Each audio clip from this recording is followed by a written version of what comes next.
ഇസ്ലാമിനെ പറ്റി കളിയാക്കുന്നത് എന്താണ്? 2 കെട്ടാൻ 4 കെട്ടാൻ അനുവാദം കൊടുക്കുന്നു എന്നുള്ളതാണ്. ഒന്ന് ചിന്തിച്ചേ, നിങ്ങളൊരു കാര്യം മനസ്സിലാക്കുക. 4 കെട്ടാനല്ല, 2 കെട്ടാനല്ല, ഒരു പെണ്ണ് കെട്ടുന്നതിൽ പോലും ഇസ്ലാം നിയമങ്ങൾ വെച്ചിട്ടുണ്ട്. ഒരു പെണ്ണ് കെട്ടുന്നതിൽ പോലും ഇസ്ലാം നിയമം വെച്ചിട്ടുണ്ട്. എന്ത് നിയമമാണ്? പഠിച്ചോളിൻ. ഒരു പുരുഷനെ സംബന്ധിച്ചിടത്തോളം അവന് വിവാഹം കഴിക്കാൻ ആഗ്രഹം ഉണ്ടായി, ആ വിവാഹം കഴിക്കുന്നതിൽ അവന് താല്പര്യമുണ്ട്, അവന് നല്ല ആരോഗ്യമുണ്ട്, അവളെ നോക്കാനുള്ള സാമ്പത്തികം അവന്റെ കയ്യിലുണ്ടെങ്കിൽ അവന് നിക്കാഹ് കഴിക്കാം. ഇസ്ലാം പഠിപ്പിച്ചതാണ്. 4 കെട്ടുന്നതിലല്ല പ്രിയപ്പെട്ടവരെ, 1 കെട്ടുന്നതിൽ പോലും ഇസ്ലാം നിയമം വെച്ചു. ആരോഗ്യമൊന്നുമില്ല, കല്യാണം കഴിക്കണ്ട. പൈസയൊന്നുമില്ല, നീ പെണ്ണ് കെട്ടണ്ട.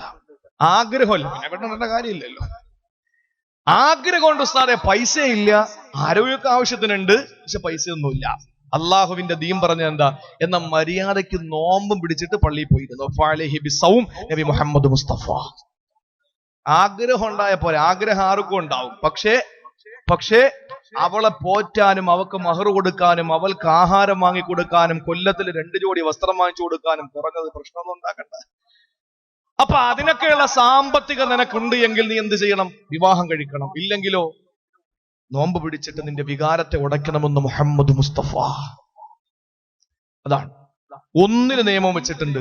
നീതി എന്ന് പറയുന്നത് ഒരു ഉത്തരവാദിത്വം നിർവഹിക്കുമ്പോൾ നീതി കൽപ്പിക്കണം, നീതി നടപ്പിലാക്കണം. പെണ്ണ് കെട്ടുമ്പോ 1-ലധികം ഭാര്യമാരുണ്ടെങ്കിൽ നീതി പുലർത്തണം. മക്കളുണ്ടെങ്കിൽ അതിൽ നീതി പുലർത്തണം. മാപ്പയും ഉമ്മയും ഉണ്ടെങ്കിൽ അതിൽ നീതി പുലർത്തണം. നമ്മുടെ ഉത്തരവാദിത്വങ്ങളിൽ നീതി ഉണ്ടാകണം നമുക്ക്. അത് എല്ലാരോടും, അയൽവാസികളുടെ നീതിയുണ്ട്, മറ്റുള്ള സമുദായത്തോട് നീതിയുണ്ട്, ഒക്കെ നമ്മൾ നീതി പുലർത്തുന്ന അള്ളാഹുവിന്റെ ഏറ്റവും വലിയ കൽപ്പനാവാചകം ഇതാണ്. ഇന്നല്ലാഹ യഅ്മുറു ബിൽ അദ്ൽ. അള്ളാഹു നിങ്ങളുടെ നീതി കൽപ്പിക്കാൻ, നീതി നടപ്പിലാക്കാൻ അള്ളാഹു കൽപ്പിക്കുകയാണ്. പടച്ചവനോടുള്ള നീതി എന്ന് പറഞ്ഞാൽ അവനോട് ഒരു വസ്തുവിനെയും പങ്കുചേർക്കാൻ പാടില്ല. മുഹമ്മദ് റസൂലുള്ളാഹ് അള്ളാന്റെ പ്രവാചകനാണ് മുഹമ്മദ് നബി എന്ന് മനസ്സിലാക്കുക. അത്ര മനസ്സിലാക്കുക ഇല്ലേ? ലാ ഇലാഹ ഇല്ലല്ലാഹു മുഹമ്മദ് റസൂലുള്ളാഹ്. ലാ ഇലാഹ ഇല്ലല്ലാഹ് എത്ര അക്ഷരമുണ്ട്? മക്കളെ പറയ്, എത്ര അക്ഷരമുണ്ട്? ലാ ഇലാഹ ഇല്ലല്ലാഹ് എത്ര അക്ഷരമുണ്ട്? 12 അക്ഷരമുണ്ട്. 12 അക്ഷരങ്ങളാണ്. ഒരു കൊല്ലത്തിൽ എത്ര മാസമുണ്ട്? 3. 12 മാസം. ഒരു കൊല്ലത്തിൽ 12 മാസം. ലാ ഇലാഹ ഇല്ലല്ലാഹ് എത്ര അക്ഷരമുണ്ട്? 12 അക്ഷരം. മുഹമ്മദ് റസൂലുള്ളാഹ് എത്ര അക്ഷരമുണ്ട്? 12. 12 + 12 = 24. ഒരു ദിവസം എത്ര മണിക്കൂറുണ്ട്? 24 മണിക്കൂർ.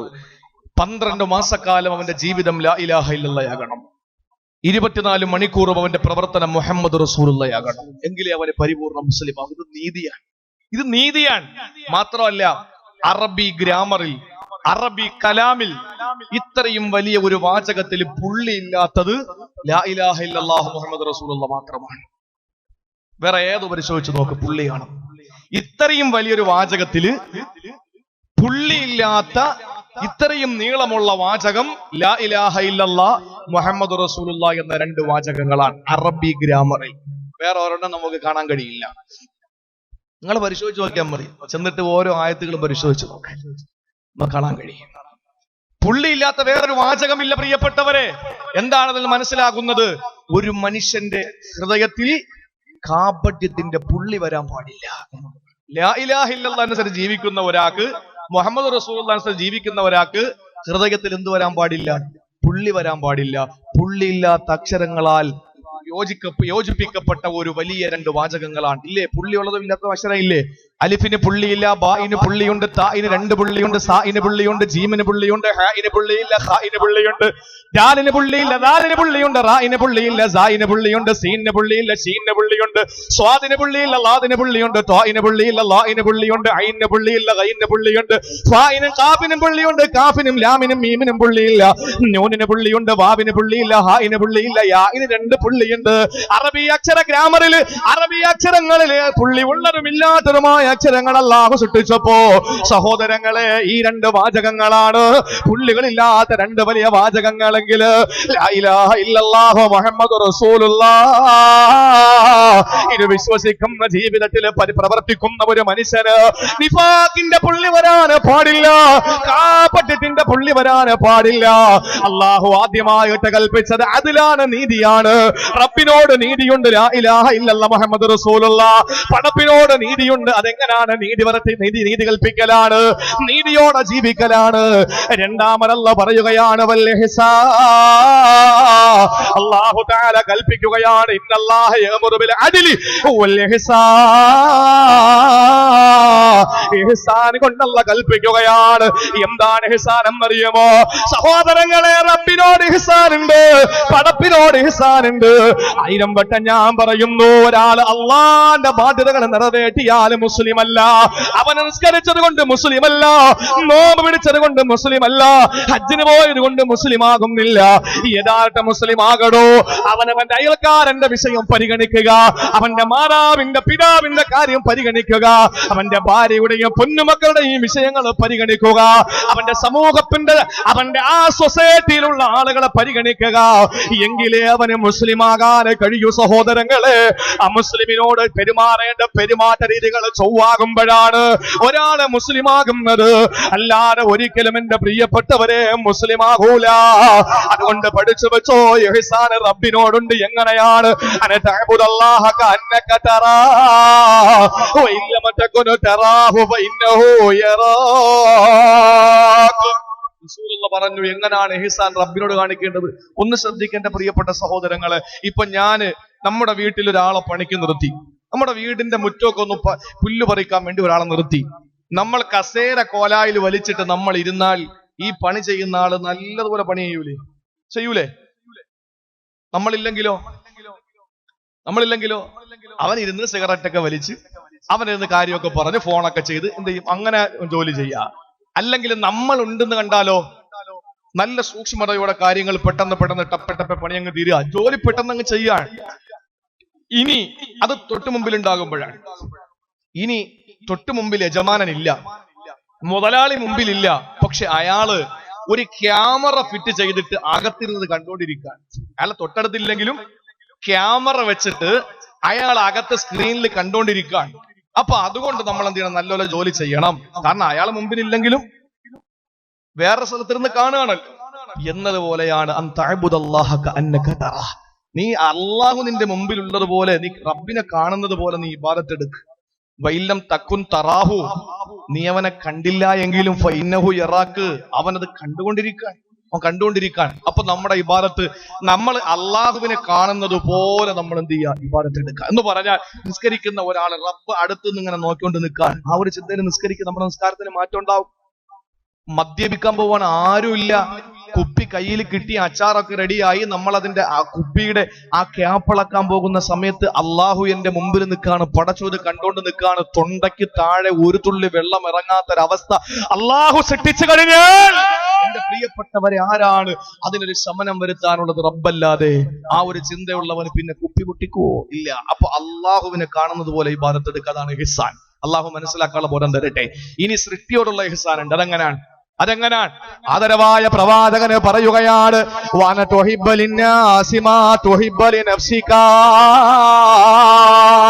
ഇവിടെ ചിന്തിക്കണേ ഹൈന്ദവ സഹോദര, ഇവിടെ ചിന്തിക്കണേ ക്രിസ്ത്യാനിയായ പെങ്ങളെ, ചിന്തിക്കണേ സഹോദരങ്ങളെ. റസൂലുള്ള ഞങ്ങളോട് പറഞ്ഞത്, ഞങ്ങളോട് അല്ലാഹുവിന്റെ റസൂല് പറഞ്ഞത് എന്താണെന്നറിയുമോ? ജനങ്ങൾക്ക് വേണ്ടി നീ ആഗ്രഹിക്കുക. എന്താഗ്രഹിക്കുക? നിനക്കെന്ത് ആഗ്രഹിക്കുന്നുവോ ജനങ്ങൾക്ക് വേണ്ടി കൊതിക്കുക. ഇവിടെ മുസ്ലിമിനെ ആഗ്രഹിക്കുമെന്ന് റസൂല് പറഞ്ഞില്ല, മുസ്ലിമിനെ നീ എന്താഗ്രഹിക്കുമെന്ന് പറഞ്ഞില്ല. നിന്റെ മനസ്സിൽ നീ എന്ത് കൊതിക്കുന്നുവോ അത് മുസ്ലിമിന് കിട്ടട്ടെ എന്ന് റസൂല് പഠിപ്പിച്ചില്ല. നബി തങ്ങൾ പറഞ്ഞതെന്താണ്? നീ മനസ്സിൽ എന്ത് കൊതിക്കുന്നുവോ അത് ജനങ്ങൾക്ക് കിട്ടട്ടെ എന്നാണ്. അത് മുസ്ലിം എന്നല്ല, ക്രിസ്ത്യാനി എന്നല്ല, ഹിന്ദു എന്നല്ല, എല്ലാവർക്കും കിട്ടട്ടെ. അതുകൊണ്ടാണ് മുസ്ലിം, നിങ്ങൾ നോക്ക്, പാവപ്പെട്ട ഹരിയാനയിലെ പാവപ്പെട്ട ചെറുപ്പക്കാരെ എത്രയോ സ്ഥലങ്ങളിലാണ് ഒരു മൃഗത്തിന്റെ പേരിൽ തല്ലിക്കൊന്നത് ഒരാളും ചോദിക്കാനില്ല. പട്ടാപ്പകല് എന്റെ സഹോദരങ്ങളെ പരിശുദ്ധ റമളാൻ മാസത്തിൽ പോലും പഞ്ചഗവ്യ കുടിപ്പിച്ചു, കഴിപ്പിച്ചു ഇല്ലേ?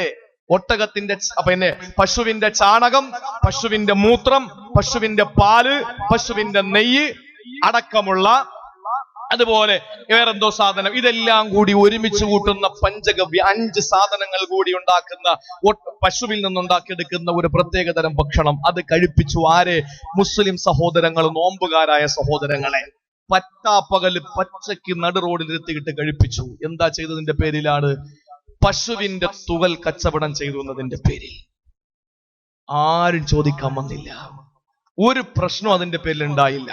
അതേസമയം ഗുജറാത്ത് എന്ന് പറയുന്ന സംസ്ഥാനത്തിലെ പാവപ്പെട്ട ദളിത് വിഭാഗത്തിൽപ്പെട്ട സഹോദരങ്ങൾ, തുകൽ കച്ചവടക്കാരായ സഹോദരങ്ങൾ ആക്രമിച്ചതുമായി ബന്ധപ്പെട്ട് ഇന്ന് ആ നാട് പ്രതിഷേധത്തിന്റെ മുൾമുനയിലാണ്. എന്തുകൊണ്ടാണ്?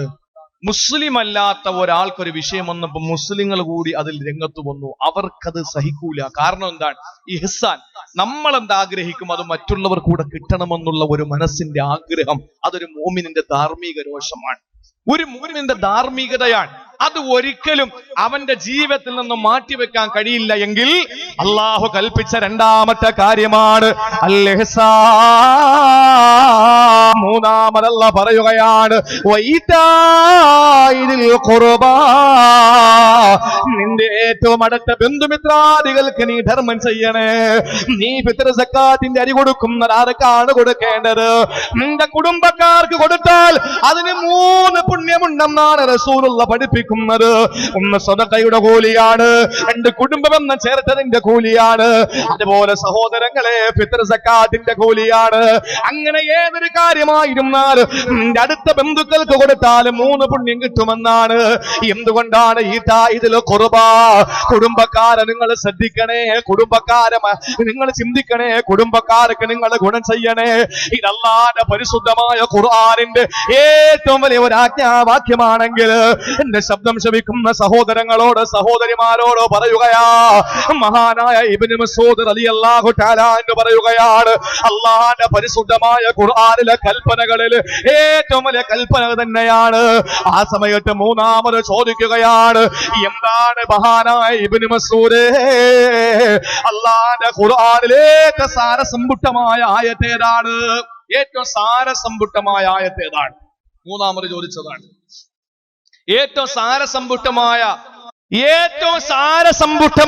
ആയത്തേതാണ്? ഇബ്നു മസ്ഊദ് റളിയല്ലാഹു അൻഹുവിനോട് ചോദിച്ചു. ആരാ? ഉമർ തങ്ങളുടെ സംഘത്തിലുള്ള ഒരു സാധാരണക്കാരൻ ചോദിച്ചു. നമ്മൾ എത്ര പേര് ഇൽമു പഠിക്കും? എത്ര പേര് ഇൽമു പഠിക്കാൻ തയ്യാറാകും? പള്ളിയിലെ ഇമാമ് നിസ്കാരം കഴിഞ്ഞിട്ട് എഴുന്നേറ്റ് നിന്നിട്ട് പറഞ്ഞു, എല്ലാവരും ഒന്ന് ഇരിക്കണേ, ഒരു കാര്യം പറഞ്ഞോട്ടെന്ന് പറഞ്ഞാൽ ആരായിരിക്കുക? നമ്മൾ എങ്ങോട്ടായി ഓടുന്നതിന്റെ പ്രിയപ്പെട്ട സഹോദരങ്ങളെ? ഇന്ന് വരെ നമുക്ക് നമ്മുടെ വിഷയങ്ങൾ പഠിക്കാനുള്ള ഒരു മനസ്സ് നമുക്ക് ഉണ്ടായിട്ടുണ്ടോ?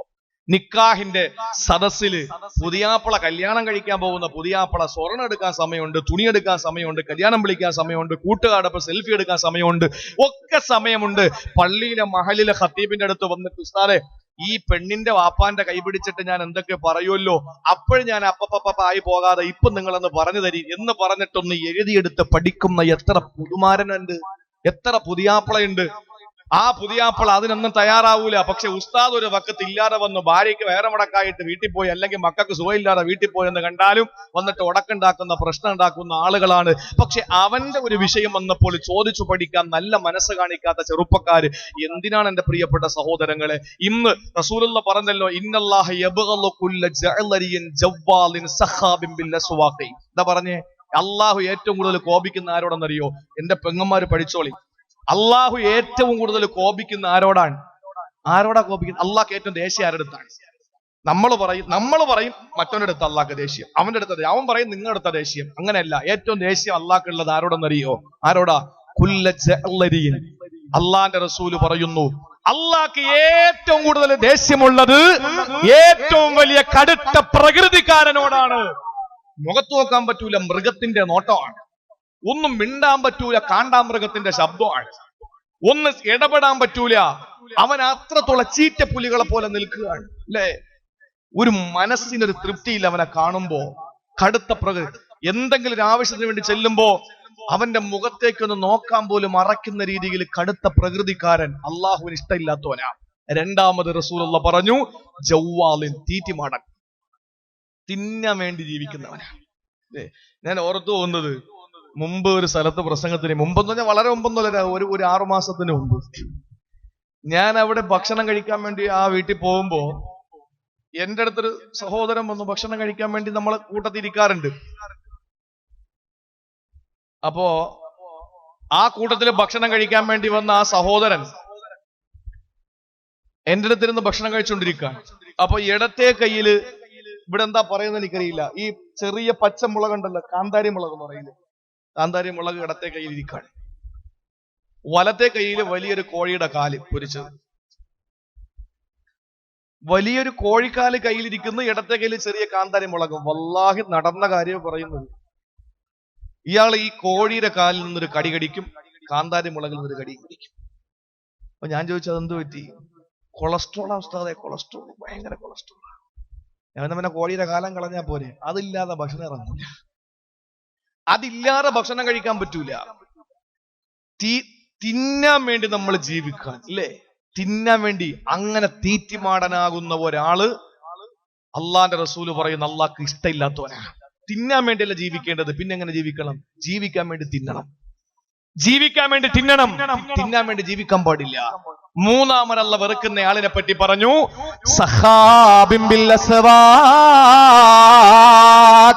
കമ്പോളപ്പിൽ വന്ന് പ്രശ്നമുണ്ടാക്കുന്നവരെ, കമ്പോളപ്പിൽ വന്ന് പ്രശ്നമുണ്ടാക്കുന്നവര്, അവനെ നാട്ടിലെ കേടിയാണ്, നാട്ടിലെ റൗഡിയാണ്, നാട്ടിലെ തറവാടിയാണ്, ആ നാട്ടിലെ തെമ്മാടിയാണ്. എവിടെ പ്രശ്നമുണ്ടോ, അടിപിടിയുണ്ടോ, അവിടെ യവന്റെ പേര് ഉണ്ട്, യവൻ അത്രത്തോളം തെമ്മാടിയാണ്. കമ്പോളങ്ങൾ വന്ന് പ്രശ്നമുണ്ടാക്കുന്നവനാ. എന്നിട്ട് അല്ലാഹുവിന്റെ റസൂല് പറയുന്നു, ജീഫത്തും ബില്ലൈ, രാത്രി അവനെ ശവമാണ് എന്ന് പറഞ്ഞാലും എന്തോരുറക്കമാണ്. ഭാര്യ കുട്ടിയാലും അവനെണീക്കൂല, ഭാര്യ കരച്ചിലാണ്, ഭാര്യ കരച്ചിലാ. കാരണം എന്തേ? അവന് ശവം തന്നെയാണ്.